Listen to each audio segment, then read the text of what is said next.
Hi, Shubham. How are you? Hello, Nidhi. How are you? I'm great. Thank you so much. First of all, congratulations on a brilliant performance and a very powerful show. Thank you very much. Thank you. You're welcome. How's the response been so far? Interesting. It's been really nice. People have received it very well and been very complimentary, which is always nice to know that you're not doing terrible acting. It's what we're all scared of. And secondly, it's been very gratifying to know that something sorry, it's a fly. I got it. Yeah. It's been very gratifying to know that a piece so important is landing and making people and it's working well. It's working, you know. Yeah. It's So for the uninitiated, would you be able to just share in a one-liner what is The Father and the Assassin about? Father and the Assassin is about the man who assassinated Mohandas Gandhi and looks at why he did it. Basically, I watched it last week, I think, and I realized that I was aware of his side of the story, but not in that detailed version of it. Were you aware of every part of his life and his side of the story before you became a part of the show? Not before I became part of the show. I knew who he was. I knew about the politics that he represented and like was beginning to really take forth in India now. So I was aware of the ideologies and where they began, but I didn't know squat about his personal life. Right. And what were your first thoughts after reading the script? Oh my God, it was mainly that he was brought up as a girl and thought he was a god. This is true. Like that for me was like the biggest lean in. I was like, oh wow, this is so interesting because this really makes it one specific to him and really makes anyone question, oh, what is the kind of person that does something like this? Why do they do something like this? And I think it also like spoke to now. Like I think right now we live in a society obsessed with identity, and we grapple onto I am Indian, no, I am British Indian, I am a girl, I am a man, I am we are obsessed with tags and labels, defining ourselves. I think that is the new sort of almost currency in the world, you know. And this is the danger in a world obsessed with identity, because we don't look beyond it. We take the risk of not looking beyond it and actually accepting the fact that maybe we're beyond identity. There's a part of ourselves that we will never know who we are.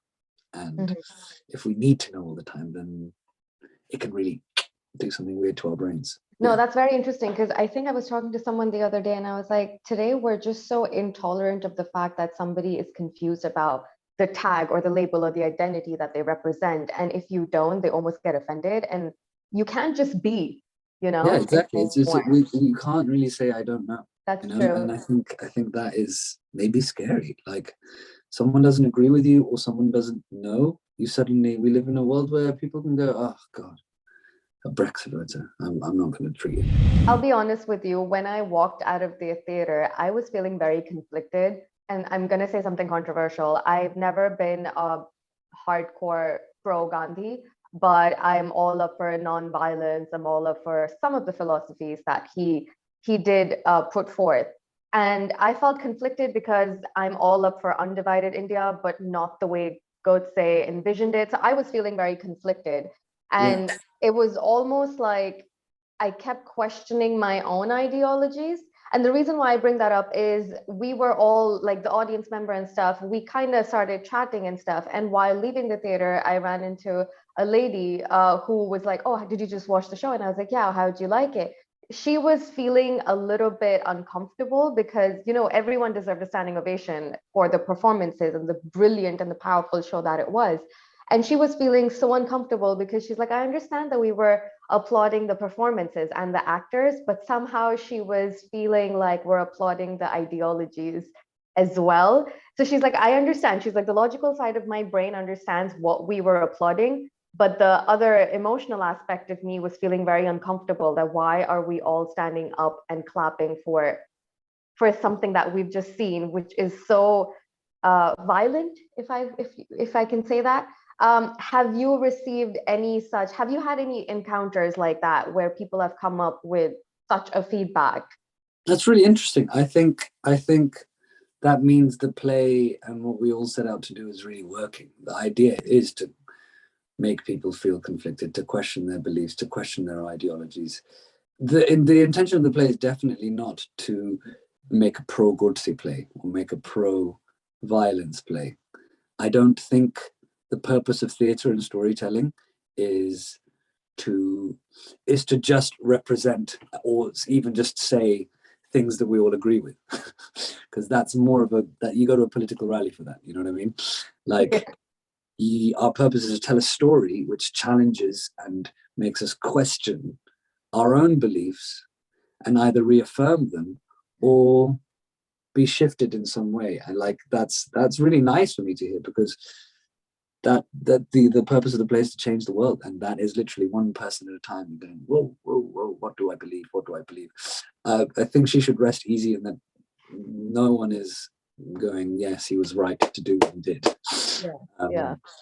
It's more, the whole purpose is to make people go empathize and ask, why did he do it, and make it universal. I think the final speech is a warning call, if anything, and speaks to what's happening in Russia and Ukraine. And yes, we may all agree with Gandhi, but what world are we in right now? A world war is brewing on our doorstep, and people who you don't agree with, you back, you back the divide. Why? Like, okay, we all agree with Gandhi, but are we living under the Gandhi? No, we're not. Aphorisms, you know what I mean? Like, was Zelensky not supposed to fight back? Like, all these things, like, these are the questions that it's asking. We live in a divided world, and if we're not careful, I think the ending is terrifying. It is very uncomfortable. If we're not careful, Godse will rise. Godse, who represents hatred, Godse, who represents violence, Godse, who represents divisiveness, will rise. And it'll get worse and worse and worse and worse, and we will find ourselves in a very scary place, I think. So I think, yes, it's good. It is supposed to.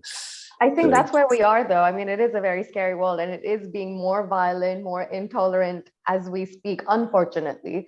But I think this is a good way, it's a good segue. And I think you've already answered my question, because while I was conflicted, I was like, okay, so what is the takeaway for the father and the assassin? And I think the takeaway is for people to sort of question their own ideologies, correct? Yeah, and also like ask why it is we believe what we believe, I think. So as an actor, I think that such kind of negative roles are very difficult to play. Like, I feel like it's very challenging to play it and over and over and play it over and over again, because that's what you're doing. You're performing regularly. Is there any sort of method acting involved in this? And the reason why I'm asking you is this, because I recently met an actor who played a very negative character about murder in Pakistan. And this is based on a true life story. And he was saying that after playing that character for about 7 days, he started to think like him. And he was so deep into the character that he started justifying the actions of this murderer. And it took him a lot to like pull himself out of it and basically tell him that this is just a character, I'm only playing a role. Is that something that you've worked as well with? Like, do you do method acting, or what's your process? No, I really, really don't believe in method acting. That's no offense to anyone who does. Yeah. But I think I think it's vital to keep that gap, not only for your own mental sanity. I think the gap between myself and the character brings a lot of delicious acting possibility, because it frees me up, actually. Of course, I have to, as part of my work as an actor, I have to find the justifications for the actions of the character. I have to know why it is I'm saying the words that I'm saying. I have to know why it is. The purpose that I think of, like, what I love about acting is I get to experience the whole gamut of humanity. It is the greatest act of empathy. Do you know what I mean?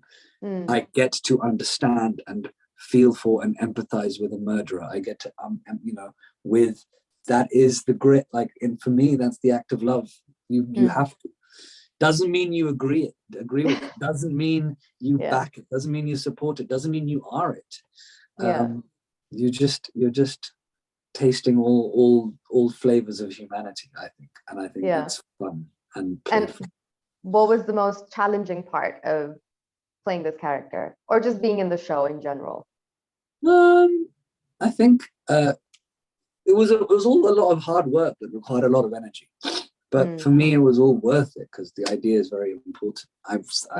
The idea is bigger than me, bigger than the play, bigger than the writer, bigger than the director, bigger than anyone in the cast, bigger than anyone big person. So I can very much sign up to this big wrestle. I mean, it's really scary. I'm always like terrified I'm going to like forget line or dry or something will go wrong. But that's like a daily thing. Yeah, that's what it means to be an actor. But I think a lot of credit also goes to the writing because it's a very clever writing. It doesn't let you feel like it's not dry, it's not all sad, it's not all hardcore. It does have little elements of humor, it has little elements of, oh, I did not think of that. And I think that really brings it alive as well. Yeah, I think that's the whole, like, if you're trying to convince someone, which is what Godse is trying to do, he's trying to convince the audience to go, this is why I did it. Yeah. And you'll agree with me. You will. You use humor. You use all the tools at your disposal, and that's why Anu, the writer, is a genius, man. She wrote it from a place of real rage as in response to what's happening to India right now against Muslims and sort of the BJP and the RSS and all of that stuff. It's very scary. So it comes from a real place in her, and it's vital. Yeah. So I moved to London in 2020, and I recently discovered that the British role in India is not taught in schools. Did you know that? Yes. I did not know that. And honestly, I was so appalled by that. And I was like, that is a biggest part of world history. How do you just skip over it? And I was talking to my neighbor and I was like, you should go watch it. And she's like, I feel like if it is all about Godse, it's going to be anti-Gandhi. And I'm like, no, it's not. And she's like, I don't want my kids to go. And I'm like, you know what? Go for the history lesson because your kids might not even know this aspect of history. That's interesting. Yeah, that's for me one of the actually most annoying things is the burden of responsibility that we have as storytellers. We shouldn't have to like also make it a history lesson. Yeah, this should be common knowledge. You know what I mean? If we were making a play about Churchill or a movie about Churchill, everyone would know. Everyone does know. Yeah. And everyone sort of goes, "What a great man," which is interesting in itself. Like, that film wins Oscars, and you go, "Huh?" we're still sort of, our thoughts are still colonialized in many ways.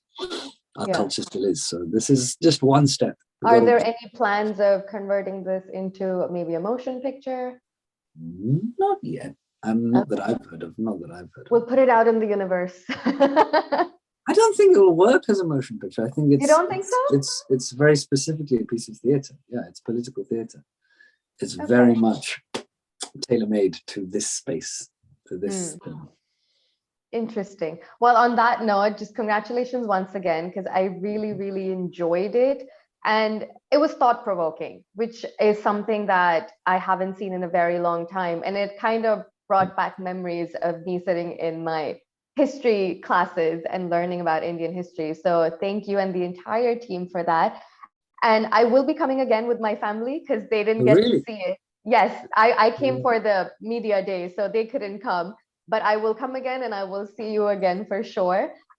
For people who don't know where to go watch it until when, would you like to share details about that? Yep, it's on at the National Theatre, 8 shows a week, 7:30 p.m. Till the 18th of June.